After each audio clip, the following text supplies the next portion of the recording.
شعرنا أهلا وسهلا فيك. حضرتك الشاعر الكبير والمبدع نزار الكناني من العراق، وحضرتك ملقب بدعبل الخزاعي الثاني، ولديكم قصيدة اسمها القصيدة الخالدة معلقة في كربلاء على جسر باب طويريس.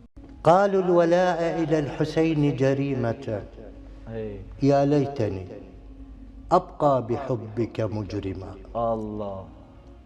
وأموت ألفا ثم ألفا كي أرى في كل موت كربلاء ومحرما. شرف إذا كان الحسين معلم، ومزار عشق بالصدور وملهما، فأنا عشقت السبط منذ ولادتي. الله. ما كنت في عشق الولاية مرغما. قسما بربك يا حسين وبالسماء، قسما بربك يا حسين وبالسماء، صمت الزمان من المصاب تكلما. بدمي سأكتب عن دماك قصائدا، الله. وسأنقش الكلمات من بحر الدماء.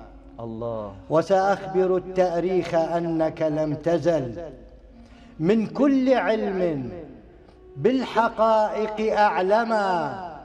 فمن الذي بالحشر يخرج للورى غير الحسين شفاعة فوق السماء. الله.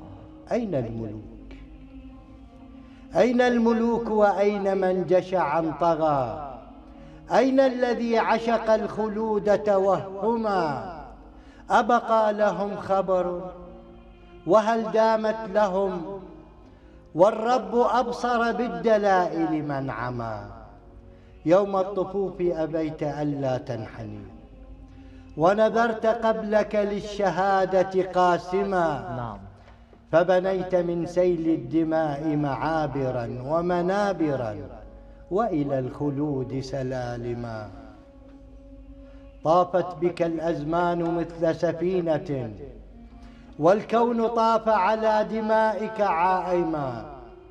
واجهت سيف الموت وحدك شامخا، نعم. والشر حولك بالنفاق تزاحما. الله. ما جئت من أجل الحياة وملكها، أو كنت في عرش المناصب حالما، فبقيت صرحا عاليا لا ينثني، ومن استبد على الولاء تحطم.